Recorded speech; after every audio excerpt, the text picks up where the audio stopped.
The Aurora remained still in the darkness of space.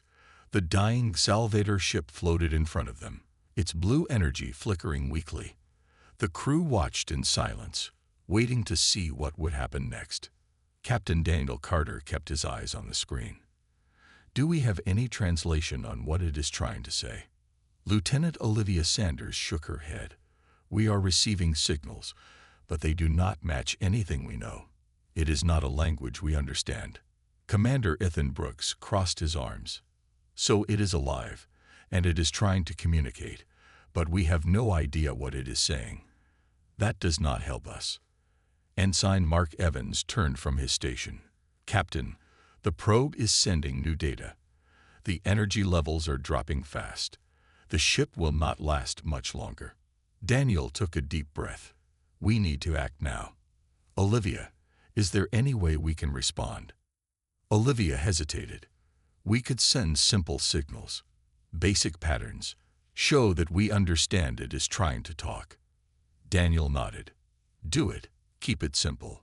Let it know we are listening. Olivia typed quickly, sending pulses of light from the probe toward the Salvator ship. A moment passed. Then the dying ship responded. Its blue energy pulsed in weak but clear patterns. Evans gasped. Captain, it is responding in the same pattern we sent. It understands. Daniel felt a chill run down his spine. Keep going. Try sending different sequences. See if it follows. The probe sent more signals, and the Salvator ship continued to respond. The patterns became more complex. The crew watched in awe as a silent conversation took place between human technology and an alien ship. Commander Brooks spoke softly. We are talking to it, but we still do not know what it wants. Olivia's screen beeped. She frowned. Captain, the ship is sending data directly to us now. It is not just copying our signals. It is giving us information. Daniel stepped closer. What kind of information? Olivia's eyes widened. Schematics. It is sending us details about itself. Brooks looked at the screen. Why would it do that? What does it want in return? Evans checked his readings. Captain, the ship's energy is almost gone. It is running out of time. Maybe it wants to be remembered. Maybe it does not want to die alone. The bridge was silent. The Salvator ship, once seen as just an enemy vessel, was now something more. It was alive, intelligent, and in its final moments, it had chosen to share its knowledge with humanity. Daniel clenched his fists. Download everything. We cannot let this information be lost. Olivia worked fast. Data transfer is at 60%. Brooks checked his readings. Energy levels critical. It will not last much longer. The crew watched as the blue energy flickered like a dying flame. The Salvator ship trembled, its organic surface cracking apart. The data kept coming, but time was running out. 75%, Olivia called. Come on, just a little more. The Salvator ship let out one final burst of energy. Then its lights faded. The ship broke apart, dissolving into dust that scattered into space. 90%, Olivia shouted. Then she sighed. That is all we got. The rest is lost. Daniel stared at the screen.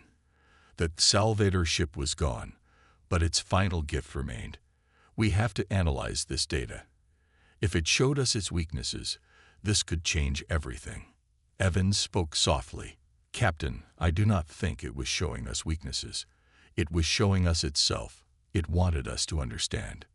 Brooks exhaled. Then we need to make sure this was not in vain. We take this knowledge back to Earth. We show them the truth. Daniel nodded. Set a course for home. It is time humanity learned what we are truly fighting. The Aurora turned away from the empty space where the Salvator ship had been. They had come searching for an enemy's secrets. Instead, they had found something far more important, and the war would never be the same again. The Aurora moved through the darkness of space, putting distance between itself and the Salvator fleet. The crew remained silent, each person lost in thought. What they had just learned changed everything. The Salvator were not just using advanced ships. They were growing them. Their technology was alive. Captain Daniel Carter sat in his chair thinking, "We have to get this information to Earth." Lieutenant Olivia Sanders looked up from her console. "Captain, if we send a message now, they might detect us." Commander Ethan Brooks nodded. "She's right. That Salvator could trace the signal back to us. We are too close." Daniel exhaled. "Then we wait. We put more distance between us first. How long before we are safe to transmit?" Ensign Mark Evans checked his screen. "If we keep this course and speed, in 6 hours we can send a message without much risk." Daniel nodded. "Then we wait. Keep our stealth systems active. No unnecessary power usage. We need to stay hidden." The crew settled in for a long wait. The Aurora glided through space like a ghost. The stars shone bright in the distance, but no one on the ship felt at peace. After a few hours, Olivia checked her console again. Her eyes widened. "Captain, I am detecting movement. One of the Salvator ships is breaking formation." Daniel turned to her. "Is it coming toward us?" She studied the readings. "No, it is moving away from the fleet, but the energy readings are strange. It looks unstable." Commander Brooks stepped closer. "Could it be damage?" Evans shook his head. "I do not think so. But the energy inside it is fluctuating. The living material in the ship may be failing." Daniel thought for a moment. "If it is in trouble, this might be our chance. We could learn more about their technology." Brooks frowned. "Captain, that is a huge risk. If we go near it, we might be detected." Olivia spoke carefully. "But if we do not, we may never get this chance again." Daniel made his decision. "We move in. Slowly. Keep us hidden. If anything looks wrong, we pull back immediately." The Aurora adjusted course. The damaged Salvator ship was drifting, its blue energy pulsing weakly. As they got closer, they could see its surface shifting, as if struggling to stay together. Evans scanned the ship. "Captain, this is incredible. The organic parts of the ship are dying. It looks like it needs something to survive, but I do not know what." Olivia studied the readings. "It may rely on something from the fleet. Maybe the Salvator ships support each other, like a hive. If it is too far from them, it could be weakening." Daniel frowned. "That means their ships are not just tools. They are part of a larger system.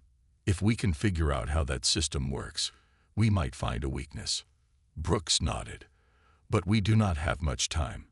If the ship dies, we lose our chance." Daniel stood. "We send a probe. Small, fast, and with low energy. We cannot risk being seen." Evans launched the probe. It moved toward the Salvator ship, scanning as it approached. The blue energy around the ship flickered, struggling to stay stable. Suddenly, the probe sent back strange data. Olivia gasped. "Captain, the ship is responding to the probe. It is reaching out." Daniel stared at the screen. "Reaching out?" Evans nodded. "Yes. It is reacting to our technology, almost like it is trying to communicate." Silence filled the bridge. The Salvator ship was dying, but it was aware. It was alive, and it was trying to say something. Daniel spoke softly. "Record everything. This is bigger than we thought." The crew watched in awe. Humanity had always believed ships were just machines, but that Salvator had changed that understanding. Their ships were alive, and they were not just weapons. They were something more. And humanity had just begun to understand the truth. The Aurora floated in the vast darkness of space. The crew remained on high alert. They had chosen to stay close to the Salvator, to watch and learn. It was dangerous, but they all knew it was necessary. Captain Daniel Carter stood on the bridge, staring at the large enemy fleet in the distance. "They have not moved for hours," he said. Lieutenant Olivia Sanders checked her console. "They know we are here, but they are not reacting. Maybe they think we are no threat." Commander Ethan Brooks shook his head. "Or they are planning something." We cannot assume anything. Ensign Mark Evans turned from his station. Captain, we are picking up strange energy signals from one of the Salvator ships. It does not match their usual weapon systems. Daniel frowned. Put it on screen. The screen flickered, showing one of the Salvator ships glowing with blue energy. It was different from their other vessels. The energy pulsed like a heartbeat. Lieutenant Sanders narrowed her eyes. That is new. What do you think it is? Daniel exhaled slowly. Something we need to understand. If it is a new weapon, it could change everything. We need to get closer. Commander Brooks hesitated. That is risky, Captain. If they detect us, they could attack. Daniel nodded. I know. But if we do nothing, we are walking blind into a war. We need information. He turned to Ensign Evans. Can we scan it from this distance? Evans shook his head. No, Captain. We would need to be at least half the distance closer. Daniel made his decision. Move the Aurora in. Slow and careful. Keep our stealth systems active. We do not want them to see us. The Aurora shifted its course, gliding through the darkness like a shadow. The crew held their breath as the enemy ships grew larger on the screen. Lieutenant Sanders whispered, We are close enough for a scan. Daniel nodded. Do it. Quickly. Evans pressed a few buttons. Scanning now. The ship remained silent as the scan ran. The blue energy from the Salvator ship continued to pulse. The seconds felt like hours. Then Evans gasped. Captain, this is not a weapon. It is something else. Daniel stepped closer. Explain. Evans swallowed. This energy, it is not artificial. It is alive. The bridge was silent. No one knew what to say. Commander Brooks broke the silence. Alive? Are you saying that ship is living? Evans nodded. Yes, sir. The readings show biological patterns. The Salvator are not just building ships. They are growing them. Lieutenant Sanders stared at the screen. That means their technology is beyond anything we have seen. If they have living ships, they can adapt faster than we thought. Daniel clenched his fists. This changes everything. They do not just have superior numbers. They have superior technology. If we go to war, we are fighting something we do not understand. Commander Brooks exhaled. Then we need to understand it. Before it is too late. Daniel nodded. We have what we came for. Pull back. We need to send this information to Earth. They must know what we are facing. Evans started the retreat. The Aurora moved away from the Salvator fleet, unseen in the darkness. But Daniel knew one thing. Humanity was in more danger than ever before. The Aurora moved through space, away from the Salvator fleet. The crew was quiet. They had won a small victory. But the war was far from over. Captain Daniel Carter stood on the bridge, thinking about what would happen next. Lieutenant Olivia Sanders checked her console. Captain, the Salvator are still watching us. They are not following, but they are not leaving either. Commander Ethan Brooks walked over. They are confused. They do not understand how we fight. They expected us to surrender. We did the opposite. Daniel nodded. That is our advantage. They think we are reckless. But we are survivors. We need to stay ahead of them. Ensign Mark Evans turned from his station. Captain, we are receiving a message from Earth Command. Should I put it on the screen? Daniel took a deep breath. Do it. The screen flickered, and Admiral Samuel Gray appeared. His face was serious. Captain Carter, we have received your report. The Council has made a decision. You are to return to Earth immediately. Daniel frowned. Sir, with all due respect, that is a mistake. The Salvator see us as a threat. If we run now, they will think we are weak. Admiral Gray shook his head. We do not have the numbers to fight them directly. We need time to prepare. Your mission is over. Return to Earth. The screen went dark. The message was clear. The Council wanted to retreat. Lieutenant Sanders crossed her arms. They are making a mistake. We had the salvator on edge. Now we are just going to run." Commander Brooks sighed. "They are thinking about the big picture. Earth is not ready for war. If we push too hard, we might bring destruction to our own people." Daniel looked at his crew. "We have orders. But we also have a responsibility. We need to make sure humanity survives. If we leave now, we lose our advantage. The salvator will see us as weak. They will come for us when we are not ready." Ensign Evans hesitated. "Captain, are you saying we disobey orders?" Daniel was silent for a moment. Then he said, "I am saying we do what is right. We cannot fight them head on, but we can learn. We can study them, find their weaknesses. If we return to Earth with that knowledge, we will be prepared." Lieutenant Sanders smiled. "I like that plan." Commander Brooks nodded. "Me too. We cannot fight them now, but we can make sure we win when the time comes." Daniel turned to Evans. "Send a message to Earth Command. Tell them we are on our way. But do not send our real coordinates. We will take a different route, one that keeps us close to the salvator." Evans hesitated, then nodded. "Understood, Captain. Sending now." The Aurora changed course. Instead of heading home, it moved into the unknown, following the salvator from a safe distance. The crew knew the risk, but they also knew the truth. Humanity was not ready for war. But when the time came, they would be. And the salvator would never see it coming. The Aurora floated in space, surrounded by the dark void.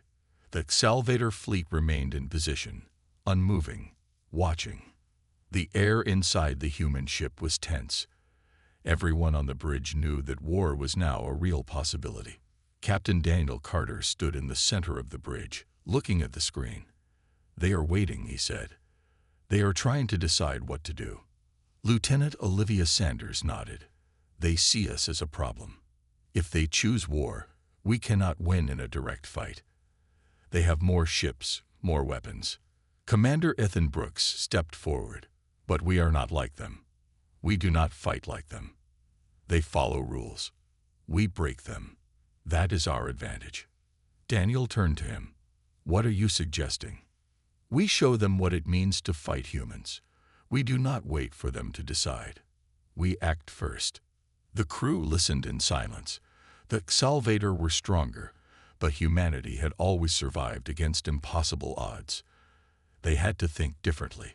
Ensign Mark Evans checked his screen. "Captain, the salvator are sending another message." Daniel took a deep breath. "Put it on the main screen." The screen changed, and High Overseer Trillick appeared again. His black eyes were cold. "Captain Carter, the High Council has decided. You have no place in this galaxy. You are too dangerous. You must submit or be destroyed." Lieutenant Sanders clenched her fists. "They think they can decide that." Daniel kept his face calm. "We do not submit, Overseer. You say we are dangerous, but you do not understand us." Trillick's expression did not change. "You will learn that the salvator do not give second chances. This is your last warning. Kneel or be erased." The screen went dark. The message had ended. The bridge was silent. Then Commander Brooks spoke. "Well, that answers that." Daniel nodded. "We cannot win a full war, but we can show them that humans do not break. We need to act fast." Lieutenant Sanders checked her console. "Their fleet is holding position. They are expecting us to surrender." Daniel smiled slightly. "Then they will be surprised." He turned to the crew. "Prepare the ship. We move now." The Aurora's engines roared to life. The ship turned sharply, heading straight for the enemy fleet. The salvator did not expect this. They hesitated for a moment. It was the moment humanity needed. The Aurora fired its weapons, hitting the salvator ship before it could raise its shields. The explosion shook space. The salvator fleet reacted quickly, but the Aurora was already moving, weaving through the enemy formation. Commander Brooks called out, "They are trying to surround us." Daniel nodded. Keep moving. Do not let them trap us. The Aurora dodged enemy fire, slipping through gaps in the fleet. The Talvator fought with precision, but humans fought with chaos. Every movement was unexpected. Every attack was unpredictable. Lieutenant Sanders grinned. They do not know what to do. The Salvator were powerful, but they had never faced anything like this. They had expected surrender. Instead, they got madness.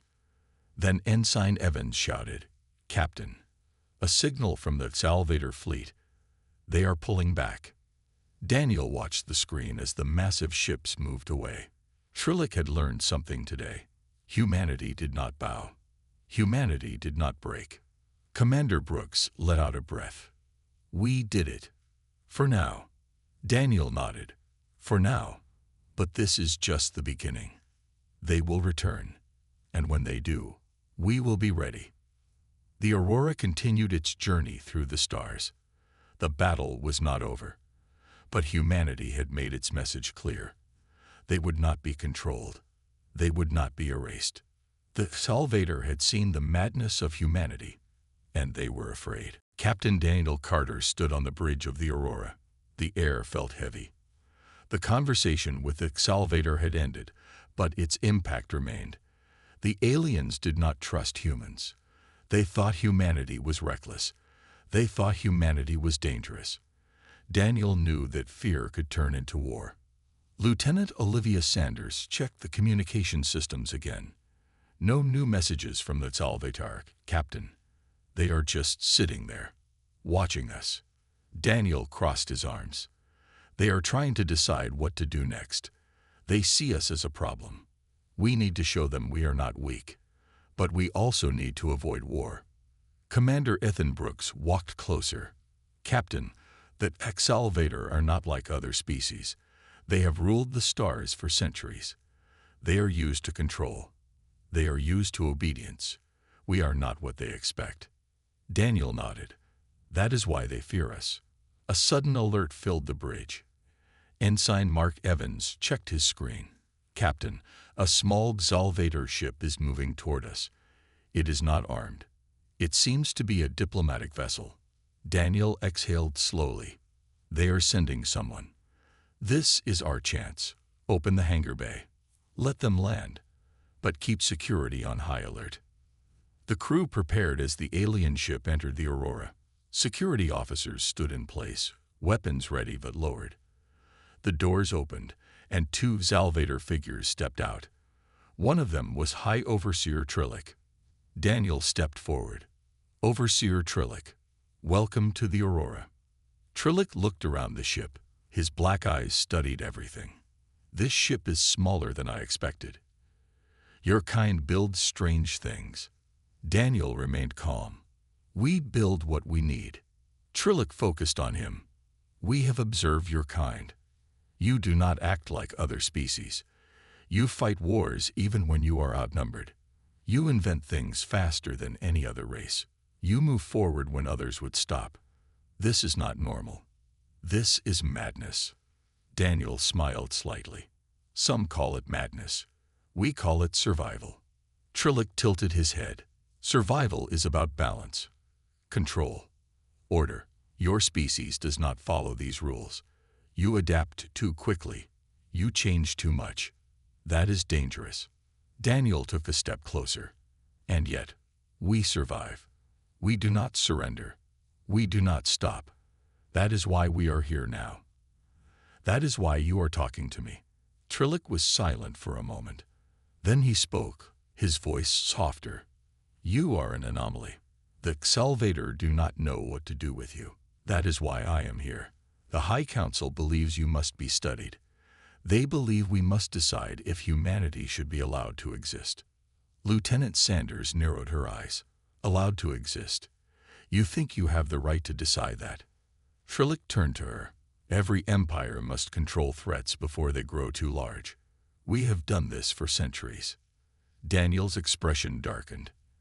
"And if you decide we are a threat, what then?" Trillick did not answer at first. Then he said, "Then we will act." Silence filled the room. The meaning was clear. If the Salvators saw humanity as a danger, they would try to destroy them. Daniel's hands curled into fists. You see us as reckless, but you do not understand us. We do not seek war, but we will not bow. We will not break. If you try to control us, you will fail. Trillic stared at him for a long time. Then he gave a slow nod. We shall see, Captain Carter. We shall see. He turned and walked back toward his ship. His guards followed. The doors closed behind them. Lieutenant Sanders exhaled. That did not go well. Commander Brooks shook his head. No, but it could have been worse. Daniel looked at the closed doors. They do not understand us, but they will learn, one way or another. The Salvator ship left the hangar bay and returned to the fleet. The Aurora remained in place, floating in the cold darkness of space. The future was uncertain, but one thing was clear. Humanity would not be controlled. The stars stretched endlessly in all directions. The ship Aurora floated in the dark, its engines silent as it approached the alien fleet. Captain Daniel Carter stood on the bridge, looking at the massive ships ahead. He had seen many strange things in space, but this was something new. The Salvator were different from the other species humanity had met. They were stronger, older, and thought of themselves as rulers of the galaxy. Daniel turned to his crew. We are here to make contact. Keep your minds open, but be ready for anything. We do not know how they will react to us. The crew nodded. Beside him, Lieutenant Olivia Sanders checked the communication systems. They are sending a message, Captain. Should I put it on the main screen? Daniel took a deep breath. Do it. A tall alien appeared on the screen. Its skin was dark blue, and its eyes were black with no pupils. It had a long, thin face and sharp ridges on its head. The alien spoke, its voice deep and cold. I am High Overseer Trillic of the Salvator Empire. You are the humans. You have expanded far into space, and now you stand before us. Do you understand what this means? Daniel kept his face calm. We wish for peace. We want to learn from you and share knowledge. We do not seek conflict. Trillic's expression did not change. Your kind is young and reckless. You move through the stars without understanding your place. You are not like the others. Most species know their limits. But you act without fear. You build, you fight, you push forward. It is unnatural. It is dangerous. Lieutenant Sanders frowned. Captain, they do not sound friendly. Daniel raised a hand to silence her. He met Trillic's gaze. We have survived because we adapt. We do not back down from challenges. We seek to grow and learn. That is not dangerous. That is the nature of life. Trillic leaned forward slightly. No, Captain Carter. That is madness. Your species is unpredictable. You do not follow rules. You change too fast. You do not respect power. Daniel smiled slightly. Respect is earned. We do not bow because someone tells us to. Trillic was silent for a moment. Then he let out a low humming sound. It took a moment for the humans to realize it was laughter. You amuse me, Captain. I have seen many species fall before the power of the Salvator. I wonder, will your people be the same? Or will your madness take you further than I expect? The screen went dark. The message had ended. The crew on the bridge looked at each other. That went well, said Lieutenant Sanders, her voice heavy with sarcasm. Daniel sighed. It could have been worse. At least they did not fire at us. Commander Ethan Brooks, the ship's second-in-command, stepped forward. But they do not respect us. They see us as a problem, not as equals. If they decide we are a threat, they might attack. Daniel nodded. We need to be careful, but we will not show weakness. If they believe we are weak, they will crush us. If they believe we are strong, they might listen. The ship remained still in space, facing the massive Salvator fleet. The silence between the two sides felt heavy, like the deep ocean before a storm. No one knew what would happen next. But one thing was clear. The Salvator did not understand humanity, and that misunderstanding could be the most dangerous thing of all.